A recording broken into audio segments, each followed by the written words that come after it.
سورہ حج آیت نمبر 78۔ راہ خدا میں ایسا جہاد کرو جیسے جہاد کرنے کا حق ہے، اس نے تمہیں منتخب کیا ہے۔ کیوں امیر المومنین اپنے حق سے دستبردار ہو گئے اور گھر میں بیٹھ گئے؟ آپ علیہ السلام نے فرمایا ان کے پاس مددگار نہیں تھے۔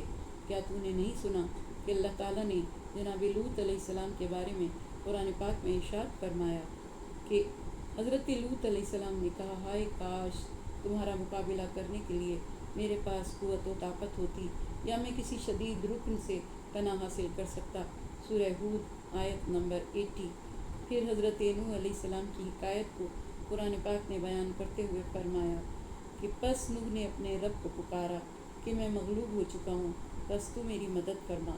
یا حضرت موسیٰ علیہ السلام کے قصے میں اللہ تعالیٰ نے فرمایا سورہ مائدہ کی آیت نمبر 25، میں اپنے اور بھائی کے علاوہ کسی کا ذمہ دار نہیں ہوں، بس اے میرے اللہ تو ہمارے اور فاسق قوم کے درمیان جدائی ڈال دے۔ فرمایا جب نبیوں کا یہ حال ہے تو بس یہ نبی تو زیادہ عذر رکھتا ہے، امام کعبہ کی مثل ہے اور اس کی طرف آیا جاتا ہے، وہ کسی کی طرف نہیں جاتا۔ حضرت ابو ہریرہ بیان کرتے ہیں کہ میں نے رسول خدا صلی اللہ علیہ وآلہ وسلم سے اللہ کے اس قول کے بارے میں پوچھا، وَجَعَلَهَا كَلِمَةً بَاقِيَةً فِي عَقِبِهِ، تو آپ نے ارشاد فرمایا کہ ائمہ کو نسل امام حسین علیہ السلام میں قرار دیا گیا ہے۔ آپ کے صلب سے 9 امام ہوں گے اور ان میں سے 9واں اس امت کا مہدی ہوگا۔ پھر فرمایا کہ اگر کوئی مرد رکن اور مقام کے درمیان دنیا سے رحلت کرے، پھر اگر وہ آل محمد کے ساتھ دشمنی کے ساتھ اللہ کی بارگاہ میں حاضر ہوگا تو اللہ اس کو جہنم میں ڈال دے گا۔ آپ نے فرمایا میں تمہارے درمیان 2 گراں قدر چیزیں چھوڑ کر جا رہا ہوں، ان میں سے ایک اللہ کی کتاب ہے، جو اس کی اتباع کرے گا وہ ہدایت پر ہوگا، اور جو اس کو چھوڑ دے گا وہ گمراہ ہوگا۔ پھر میری اہل بیت ہیں، میں تمہیں اپنی اہل بیت کے بارے میں تاکید کرتا ہوں۔ اور آپ نے 3 بار یہ فرمایا۔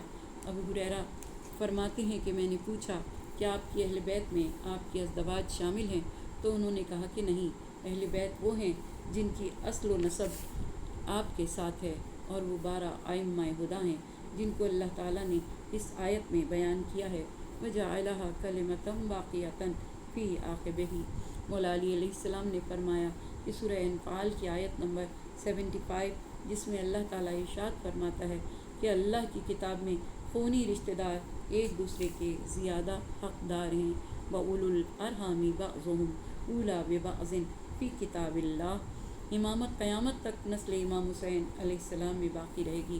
ہمارے غائب کے لیے 2 غیبتیں ہیں، ان میں ایک دوسرے سے زیادہ طویل ہوگی۔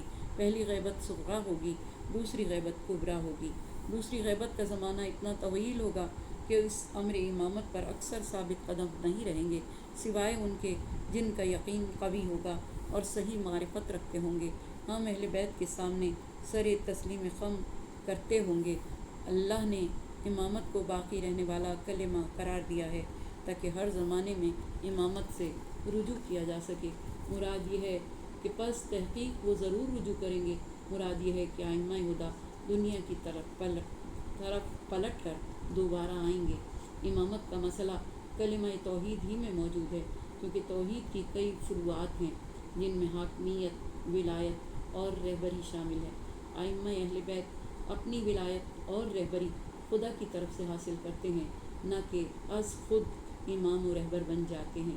فی عقبہ کی تفسیر میں رہتی دنیا تک ان کا شامل رہنا موجود ہے، یعنی رہتی دنیا تک حضرت ابراہیم علیہ السلام کی ذریت اور نسل میں امامت باقی رہے گی، اور آل محمد بھی ذریت حضرت ابراہیم علیہ السلام میں ہیں۔ منصب امامت تا قیام قیامت ابراہیم علیہ السلام کی اولاد میں باقی رہے گا، اور آل محمد اس کا روشن اور واضح مصداق ہیں۔ ہم نے مشرکین مکہ اور ان کے باپ دادا کو دنیاوی نعمتوں سے بہرہ بند کیا، حتیٰ کہ حق اور خدا کا واضح رسول ان کے پاس آ گیا۔ ہم نے شرک اور بت پرستی کے باطل ہونے میں صرف عقلی حکم پر اکتفا نہیں کیا، اور نہ ہی توحید کے بارے میں صرف ضمیر کے حکم کو کافی سمجھا، بلکہ تمام حجت کے لیے انہیں مہلت دی۔ قرآن مجید جو سراسر پیغام حق ہے اور عظیم پیغمبر حضرت محمد مصطفیٰ صلی اللہ علیہ وآلہ وسلم ان کی ہدایت کے لیے آئے۔ حضرت ابراہیم علیہ السلام کی تمام کوششوں کا مقصد یہی تھا کہ ان کی تمام نسلیں راہ توحید کی طرف رجوع کریں۔ عرب اپنے آپ کو نسل ابراہیم علیہ السلام کہا کرتے تھے، لیکن اس کے باوجود بت پرستی کو اختیار کیا، قرآن کریم اور رسول خدا کے حکم کو ماننے سے انکار کیا، اسلام کی مخالفت پر کمر باندھ لی اور کہا کہ یہ تو جادو ہے، ہم اس کا انکار کرتے ہیں۔ انہوں نے قرآن کو جادو کہا اور خدا کے عظیم الشان پیغمبر کو جادوگر کہا، اور پچھلی قوموں کی طرح اپنی اسی روش اور ضد پر قائم رہے اور خدا کے حکم کی خلاف ورزی کرتے رہے۔ صدق اللہ العلی العظیم۔ یا باریلا تجھے واسطہ محمد و آل محمد کا، پروردگار واسطہ بارہ امام چہردہ معصومین علیہ السلام کا، پالنے والے ہماری مشکلوں کو آسان فرما، ہماری پریشانیوں کو دور فرما۔ قرآن کریم کو پڑھنے اور سمجھنے کی جو کوشش ہم نے شروع کی ہے پروردگار دو عالم، تو اس میں ہمیں کامیابی عطا فرما، ہمارے ذہنوں کو روشن فرما، ہمارے دلوں میں ذکر آل محمد کے ساتھ قرآن پاک کی تفسیر اور قرآن پاک کو سمجھنے کی عقل عطا فرما، شعور عطا فرما، ہمیں قرآن کے راستے پر چلنے کی توفیق دے، امامت کی ہدایت کے راستوں کو سمجھنے کی توفیق عطا فرما۔ پروردگارہ ہمیں ہماری اولاد کو نیکی کے راستے پر قائم رکھنا، ہماری اولاد کو نیک، سعادت مند اور روز محشر ہمارے لیے باعث زیب و زینت بنانا۔ پروردگارہ ہمارے والدین کی مغفرت فرما، جو دنیا سے چلے گئے ہیں ان کے درجات کو بلند فرما، انہیں کروٹ کروٹ جنت نصیب فرما، جوار معصومین میں جگہ عطا فرما۔ غم حسین کے سوا ہمیں کوئی غم نہ دینا، ہر دکھ سے، ہر بلا سے، ہر بیماری سے، ہر پریشانی سے بچا کے رکھنا۔ پروردگار واسطہ محمد و آل محمد کا جو بیمار ہیں، کل بیماروں کو صحت کاملہ، صحت عاجلہ عطا ہو۔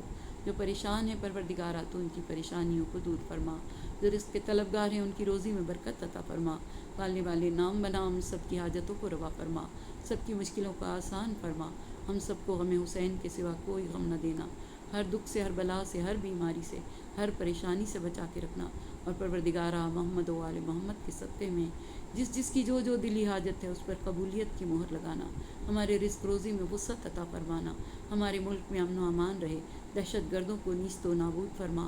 اسلام کا نام لینے والے جہاں جہاں آباد ہیں پروردگارہ تو ان کی حفاظت فرما، اہل کشمیر کی حفاظت فرما، اہل فلسطین کی حفاظت فرما، یہودیت اور عیسائیت کی چالوں کو انہی پر پلٹ دے، اسلام کا بول بالا فرما، اور محمد و آل محمد کے صدقے میں ہمیں اسلام کی راہ پر چلنے کی توفیق عطا فرما، ہمارے ملک میں امن و امان رہے، دہشت گردوں کو نیست و نابود فرما، اور ہم سب کی دلی حاجتوں پر قبولیت کی مہر لگا کر ہمارے امام کے ظہور میں تعجیل فرما، ہمارے امام کے ظہور میں تعجیل فرما، ہمارے امام کے ظہور میں تعجیل فرما۔ آمین یا رب العالمین۔ ربنا تقبل منا انک انت السمیع العلیم۔